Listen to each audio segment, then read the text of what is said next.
Blessings, everyone. This is the one and only Ralph Unglad. Want to thank God for another opportunity He has given me to wake up this morning. Want to thank God for another opportunity He allowed me to come before you once again for another segment of the blessed, peaceful, and simple life. I did a video a week ago, and the title was Lifestyle of Simplicity. And I didn't have the opportunity to share verses with you and scriptures with you, so I'm going to try to do that today. But basically, I shared something about why we need to live a simple life. And I had some responses from people kind of defending that it's okay to be rich, it's okay to have wealth, it's okay to have things. Now, like I said on the video, I'm not knocking that. I'm not saying that it's sinful to have these things, but it comes down to our motive. Our motive. I just want to share with you a background where we are. This is got some mountains behind us. This is actually the land that we're going to be starting our garden in a couple of weeks. So this is about 1.25 acres. So we're going to start planning for that. But so there's some scriptures I want to share with you. And I'm going to give you a short version of our journey. Being out here in the country and striving to live a life of simplicity. So for this segment, this is going to be called Lifestyle of Simplicity Part 2. So we got married 5 years ago, and we spoke about our goals and what we would like to accomplish. So I was in Dallas and my wife was in Miami at the time. So after we got married, she moved to Dallas, Texas with us, Grand Prairie, Texas to be more precise. So as we transition from being single to now being married, we spoke about what are our goals? What is it that we would like to accomplish? Now, I would say one of the first things that we had to do, that many people have to do, is they have to decide. They have to decide this is what they want to do, to live a life of simplicity, to live in the country, to be able to live for God in every aspect of their lives. So we had to make a choice. They had to make a choice. Then from there, we prayed. We prayed and asked God for guidance, for wisdom, for understanding. And we fasted and we put out a plan. So the first thing was how can we minimize and downsize how we're living? Now, we was only in the 1-bedroom apartment at the time. And of course, there's different ways to do that. But in our case, we decided to move to Atlanta. And at first, I was kind of hesitant to do that.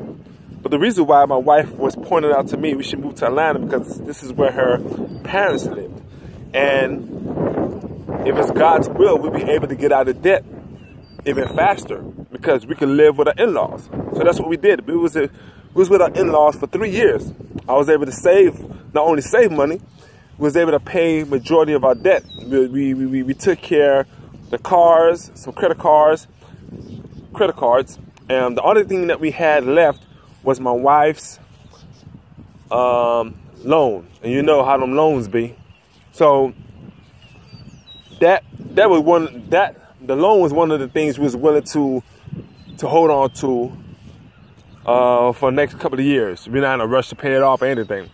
So we was able to stay there for 3 years. And we was able to save over, let's just say, a chunk amount of money. All right, he was able to get out of debt. So a couple of months ago, God blessed us with a location in Lafayette, Georgia. Now, my aim was to go to Tennessee. We were looking in Tennessee. We couldn't find anything we liked, but and we did it for 6 months. We drove to Chattanooga. We drove on the outskirts of Chattanooga looking for country land, and the last day that when we came to look for a house, we actually was coming to look for a house to rent, because we decided that we don't necessarily need to buy right away. We could rent first and then give us time to find a place that we could actually rent. But the last day we came to look for a house to rent, we actually found a house to buy. And this is Lafayette, Georgia. So now we're here. And the goal now is to pay off the house in 3 to 5 years. That's the goal. The house was for $119. So hopefully, God's willing, we'll be able to do that. So that's where we are now. And the whole goal is to live a life of simplicity. And the reason why, and I shared this on the last video, is that we'll be able to depend on God more. We'll be able to hear God's voice more. We'll be able to not be attached to the worldly things, to the things of the city. Because when you live in a country, it's quiet. Look around me. I have one neighbor, which is right there, but there's no more neighbors around, only one neighbor. You hear the birds chirping. You can actually hear the wind. There's not a lot of traffic. So I don't want to prolong this video, so I'm just gonna go ahead and get to the scriptures, which I didn't have an opportunity to get to before. So throughout the Bible, when you read the Bible, it's filled with promises, his instructions, and also his warnings. We have to understand that the Bible is symbolic. It's spiritual. His words are spiritual. So in order for us to discern his truth, we have to have holy eyes to see, holy ears to hear, because we cannot depend on our own understanding. We have to depend on God. We have to seek God. We have to believe God's word, and we have to be open. And one of the reasons why a lot of us can't hear God's voice is because we are distracted with the things of the world. We are distracted with busyness of life. We are distracted with the hustle and bustle. Excuse me. So I told myself, if me moving into the country can increase my relationship with God 1/10 of a percent, I'm willing to make that move. So that's why we moved to the country, because I truly believe that we can better our relationship with God by living a more simple life. So this are scriptures I have here I want to share with you, as far as that supports my decision and supports us living a simple life in this world. All right, the first one is Matthew 6:19, and it says here, "Lay not for yourselves treasures upon earth, where moth and rust doth corrupt, and where thieves break through and steal, but lay up for yourselves treasures in heaven, where neither moth nor rust nor corrupt, and where thieves do not break through nor steal. For where your treasure is, there will your heart be also." So it is not God's intention for us to get comfortable here on earth. We're like sojourners. We're just passing through. So while we're here, it is our job to allow Christ to use us to better his kingdom, to use us to build his church. Not for us to have possessions, not for us to live lavishly, not for us to try to get him a lot of money. It's for us to seek God and ask God, what should I do? What should I do in your kingdom? What do you want to do through me? This is what we need to be asking God. But what happens is we get we get caught up with the things of the world and we get distracted. And that's one of the reasons why it is mindful for us to get away from the city, so we'll be able to live a more simple life, so we'll be able to depend on God. All right, and it says here, "For where your treasure is, will your heart be also." So where your heart is at, what do you think about on a daily basis? What is getting your attention most of the days? This is where your heart is at, and this is where your treasure is at. It's kind of challenging to not think about bills, not think about responsibilities, not think about this and that, living in the country, because you're so you're so busy with activities. But when you live in the country, it's like it slows down. It's quiet. It's peaceful. Now let me not kid you. Let me kid you not. There is work to do out here in the country. Yard work, fixing up the house, projects. But this is more things you do to better your situation. But when you're in a city, you're distracted by so many things. All right, so let's move forward to the next verse, because I don't want to spend too much time on that one. Matthew 6:24 says you cannot serve two masters. Basically, it's saying you can't serve God and serve money. Now, the question is, how do you serve money? You serve money by your job, by how much time you put into your work, how much effort, how much attention your job takes from you. Because you could either serve God or serve mammon, which is money. So you have to ask yourself a question. How much attention do you give towards your work? How much time do you spend with God? So God is saying you can't have me and have that. You can't be representing me and then representing the world as well. So you have to choose. So the priority list should be God first, family second, money third. Well, God first, family second, friends third, and I'll say the money fourth, because people are more important than money. But we do have to provide for our families. So it is important that we provide. It's just that the issue comes in when we spend too much time in trying to provide. Like a lot of times we like to live above our means. So we have to be careful not to be greedy. All right, let's move forward. The next verse is 1 John 2:15.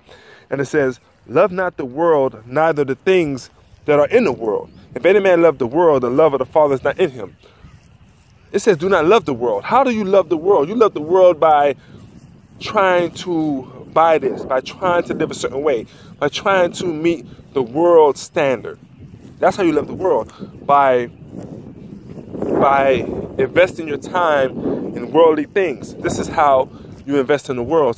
So God is telling us we can't live in the world and be of the world and also be in Him. You have to be solely dedicated to how to live for Him, and while we're here, how can we help build His kingdom? Not for us to get so attached to the way of life here on earth, because heaven is our destination, not earth.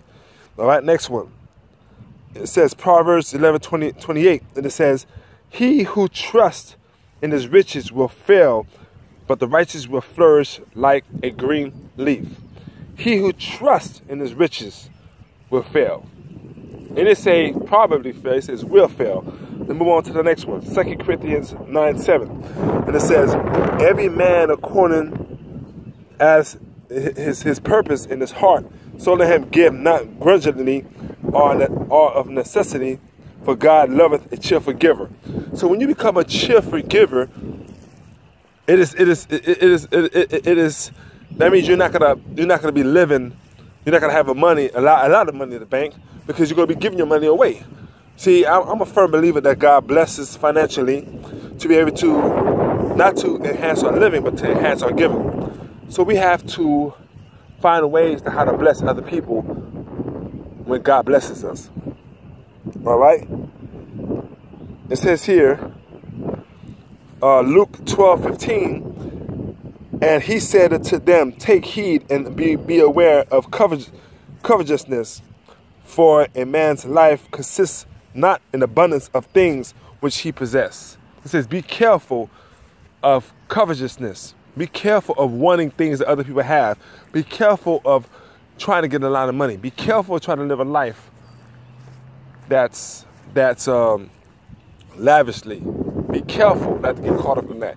Be careful. Be careful. Be careful.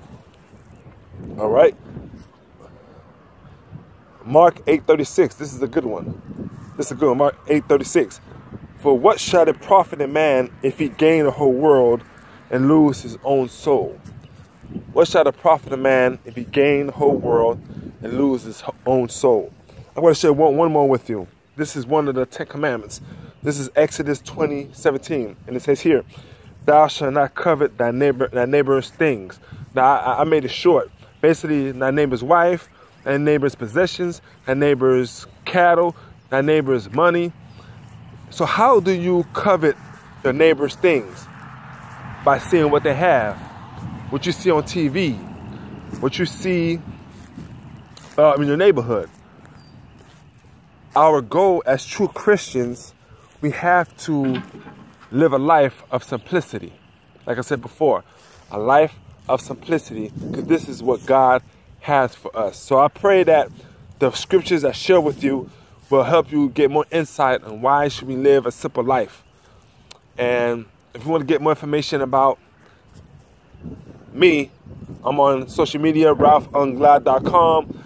I'm on Facebook, Instagram, etc.